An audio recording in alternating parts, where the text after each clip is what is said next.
Hello everybody and welcome back to the channel. Today I'm going to be doing a tag video. So I know I don't do a lot of tag videos, but I got tagged by Angela from the Literature Science Alliance in this tag video yesterday, and I thought that if there was ever a time to do a tag, this would be it. So this is called the Giving Tag, and from Angela's video, I understand that this is a tag that was created by Elliot Brooks in the hope that we would be able to give back during this holiday season. So Elliot has selected a charity that you can give to, and I will link that down in the description.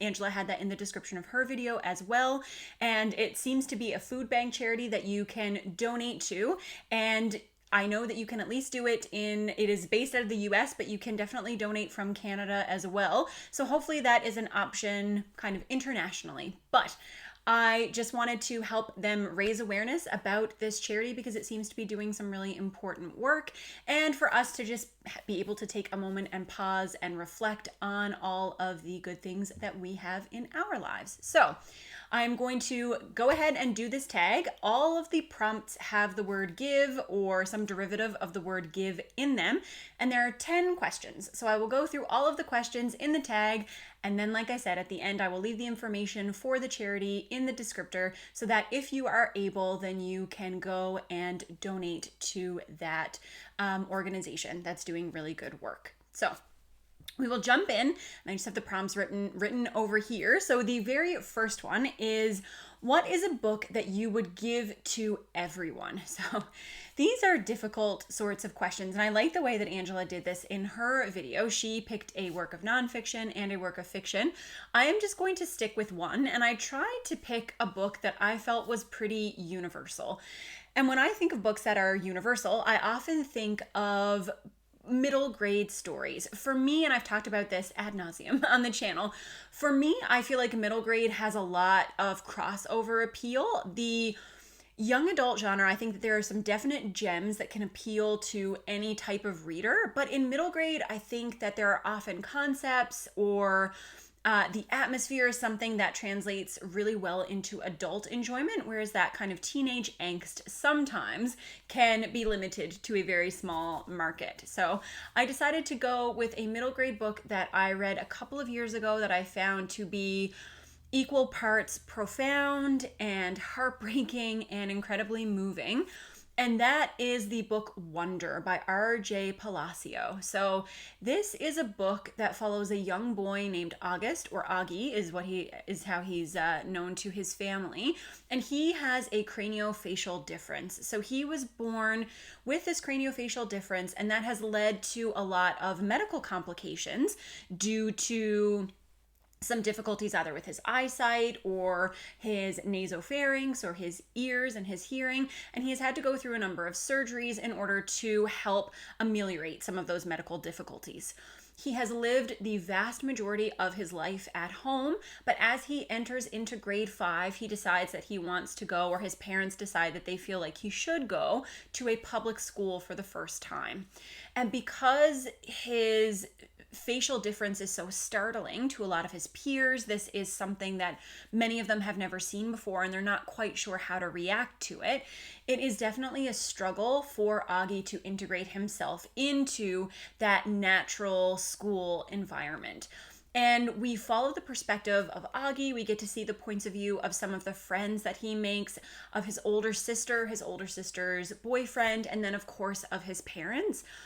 And this is just, like I said, this is equal parts heartbreaking and heartwarming, but at its very core, it's a story about accepting people for who they are, looking past appearances, learning how to interact with and be gracious toward and kind to people who are different from yourself, and acknowledging that it's okay for there to be a learning process. Not everybody knows what to do in the beginning, and also, as we don't know what to do, we're also responsible for how we behave. So even if we don't mean to do things that are harmful or hurtful, we also have to acknowledge that through our ignorance, sometimes that still happens, and it's our responsibility to correct that. So this is a book that made me cry. I read it while on vacation, I think in 2000 2017. It might have been 2019, but I read it on summer vacation and I sobbed and sobbed as I was reading it.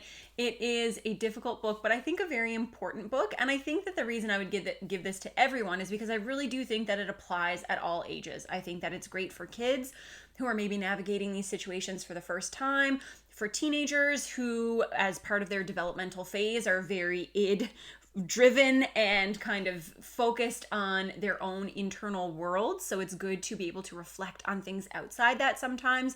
And then perhaps for some adults who need reminding of the ways in which we can be kind. But Wonder was a beautiful book. It's very short, so I think it's also accessible for a wide range of readers and is one that I would definitely recommend to many, many people.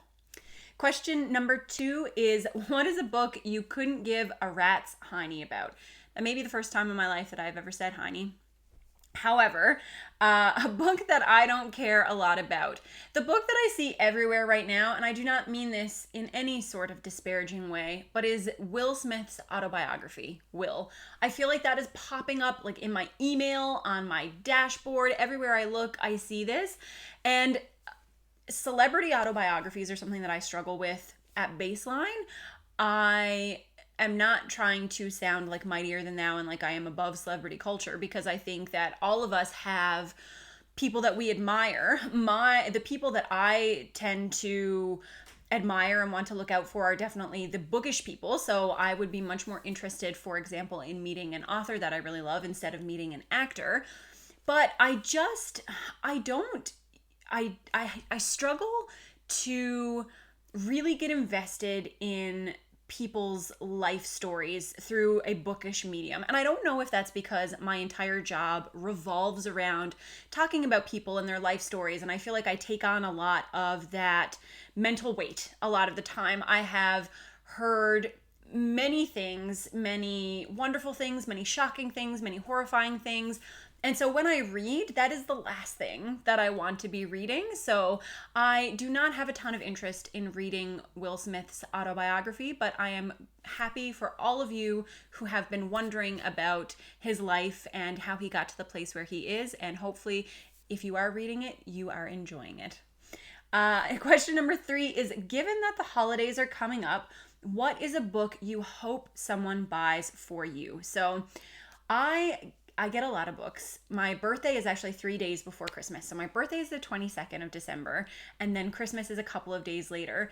And everybody in my family knows that I love books, so I always do get a lot. I tend to make a pretty extensive book list, and then people can select a couple of books from it so that they feel like it's still something that's very surprising, but they're also sure that it's not a book that I already own, because I own a lot of books, and that tends to work very well.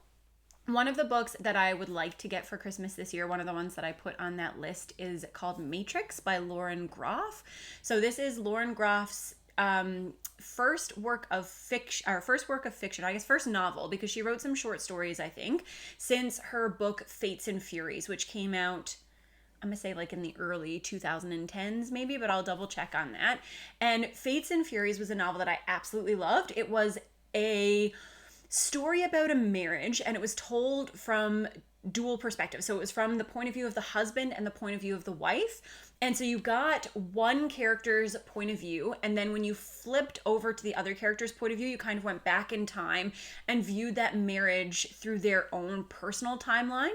And it was A, very beautifully written, B, had that unique narrative structure that I found really rewarding, and C, it was such an accurate reflection of personhood and marriage, and the fact that even with the person with whom you feel the most comfortable, who knows you the best in the whole world, there are still barriers. You are still your own person, and there are still things about you that are difficult to share or to accurately portray to anyone. So it's about kind of those pieces of yourself that are only for yourself, and the isolation of being a person living in this world, even when you have someone to whom you're very tightly bound. So I thought that it was a great exploration of a marriage. These are very complex characters. They're neither one of them is incredibly likable, but you can't help but like them as you read through their stories because Lauren Groff does such a good job of bringing them to life. So Fates and Furies was a book that I absolutely loved. The year that I read it, I bought it for my mother-in-law for Christmas because I needed to talk to somebody about it.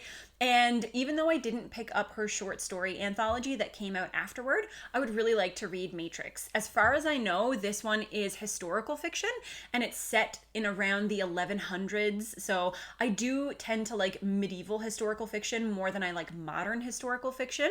I don't know, there's just something that feels kind of fantasy-esque about it because I guess we're familiar with that medieval setting for fantasy. So I really want to read that. I think it's about the role of women in the 1100s. So I am looking forward to reading that. And I'm sure if I do not get it for Christmas, then I will probably get a gift card of some sort. So I will probably pick that one up for myself because it is one of my most anticipated books for this year. So I'm excited about that one.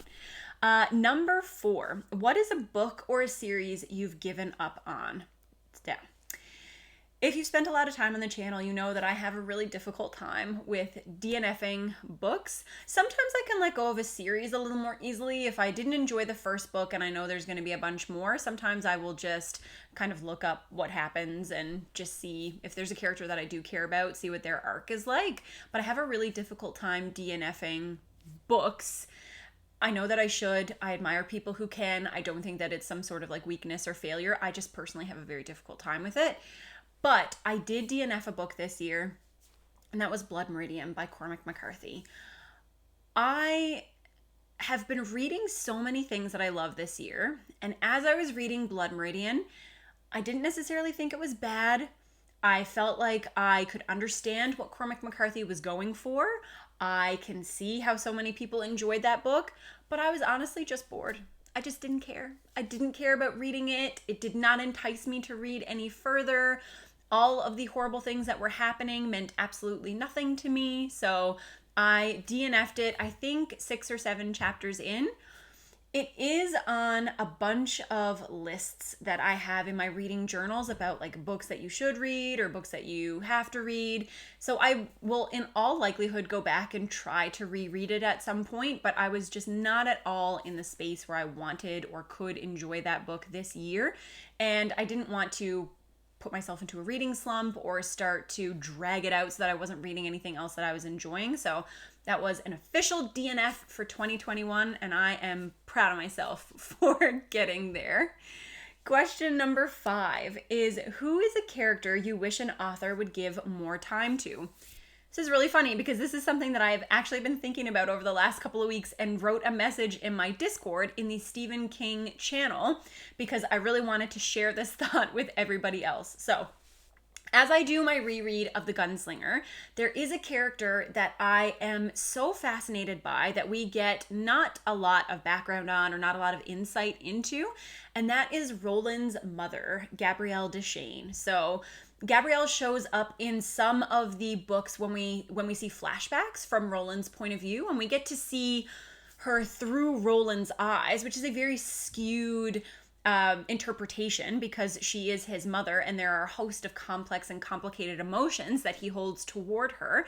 But just based on her story in the Dark Tower universe, based on how Roland feels about her, I would love to know more. And this is the message I put in my Discord is, I was thinking about, sometimes you get these questions like in these kinds of tags about literary mashups, and I was just like, I wish that I could have a book about Gabrielle Deschain written by Robin Hobb. Not because I don't love Stephen King, I do. I just feel like the kind of book that I want, which is a very deep, introspective, slow exploration of this complex woman, is something that Robin Hobb does really well. And I love Stephen King. I think he does a lot of stuff really well too. It's just, this is what I want. You can't help. The heart wants what the heart wants. And what my heart wants is Gabrielle Deschain's story told by Robin Hobb. So if the universe could make that happen, I would be a very happy person. But that is my answer for that question. Number 6 is, who is a character you wish an author would give less time to? So I couldn't think of anyone for any of the ongoing series that I'm doing right now. Like, there's no series that I'm actively reading where I'm thinking, good Lord, like, could you please just get this person off the page? But a series that I have read in the past where I came to absolutely despise reading about a certain character was Sarah J. Maas's Throne of Glass series. And there's a character named Kale, which is spelled Chaol, but I can only ever think of the vegetable kale because I also despise that. And so I have now equated the two in my mind. But I just really disliked that character. The longer the series went on, the more I disliked him. And there was a book near the end. So between books 6 and 7, there was an extra book released. So I guess technically that's book 7 and the ending is book 8, called Tower of Dawn. And it focuses almost solely on this character. And I resented every single minute of reading that book. And something really important for the series as a whole happens at the end. And so I knew that I had to keep reading because something important was going to happen, which just made me resent it even more.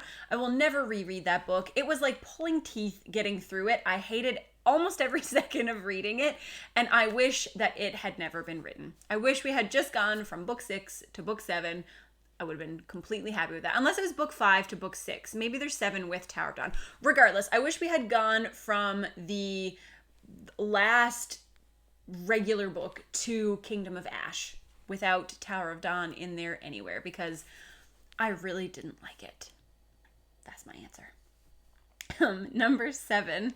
If you had to give up almost all your books, what would you keep? So the really easy answer for that is the nicest editions that I have, which are like my Farseer illustrated editions or my Lord of the Rings illustrated editions. I also have some books that are signed, which I would obviously love to keep. I have one by Patrick Rothfuss. I have one by Madeline Miller that one of my friends gave me.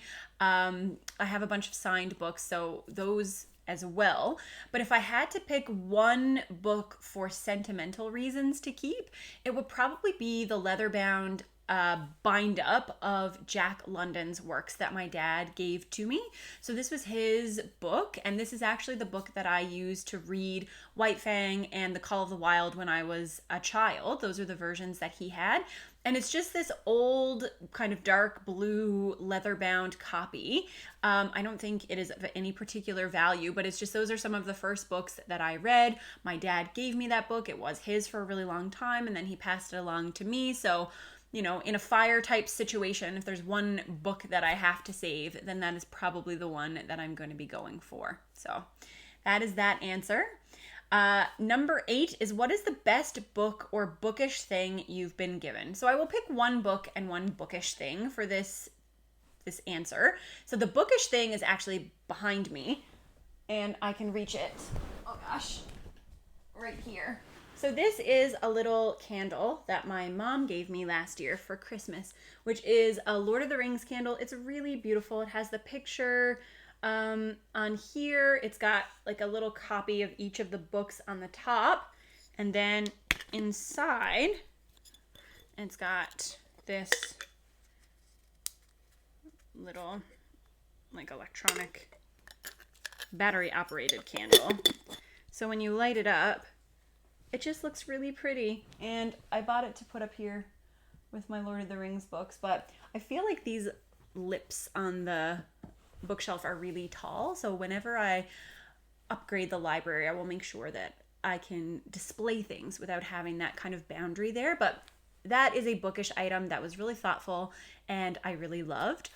A book that I really love is one that I talked about in my Stephen King book tag, and that is a signed edition of The Song of Susanna. So when I was a teenager, I worked on a boat tour. I lived in a national park. I grew up in a national park. And so in the summers, I would work as a tour guide on a boat tour, giving, interpreting the geological formations for the people who came to visit the park. So while I was there one day, I met a tourist who was from Maine. And because I was such a big Stephen King fan, I was like, oh, like Stephen King.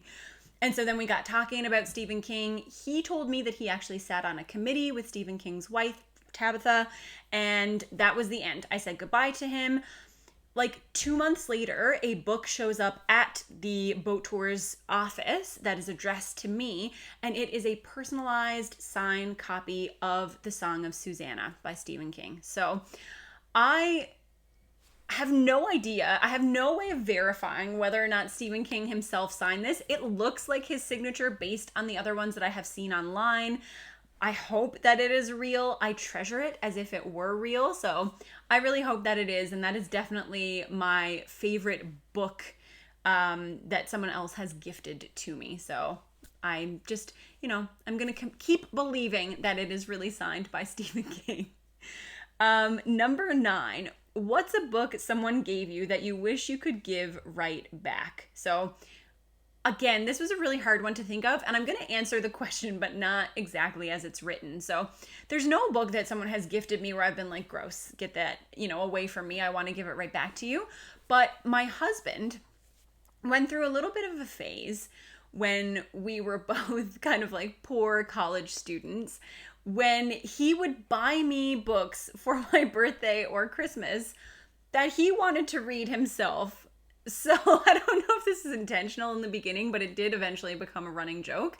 I introduced my husband to the Dark Elf trilogy by R.A. Salvatore because I had really liked that trilogy. He read those Dark Elf books, the Drizzt books, and absolutely loved them. They are his favorite fantasy books, and he wanted to continue on in the Forgotten Realms universe. So after I got him to read those, he gifted me further books in that series, and usually like those 3-in-1 omnibus editions. So there's a bunch of like matching ones for the Forgotten Realms.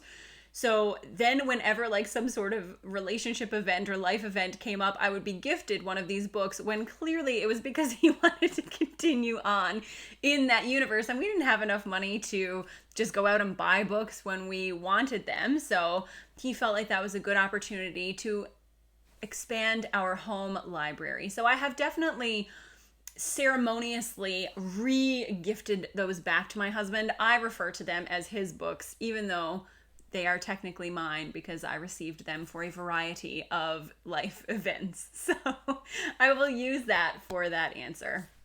And the very last question is, name a time in a book that a character was gifted something meaningful. I try to think about this without being spoilery, and I try to think of, a bunch of different examples, but there was only one that kept coming back to me, and I don't know if this is just because I have Harry Potter on the mind after doing my list of favorite characters, but there is an item that is given to Dobby in book 2 of the Harry Potter series, The Chamber of Secrets, at the end of the book, that is not only incredibly meaningful for him, but also has repercussions on the plot, on the world, on the characters throughout the entirety of the series.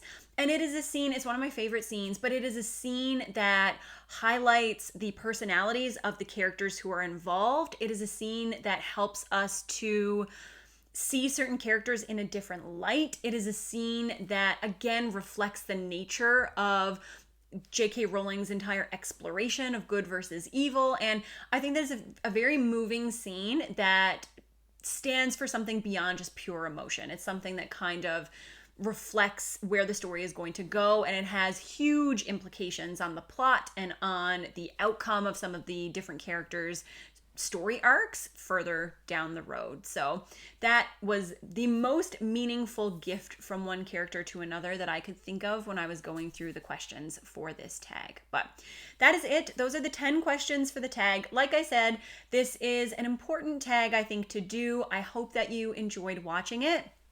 And I will try to tag some people when I post it. I'm not going to say them off the top of my head right now because I think I need a moment to find some people and tag them who haven't done this.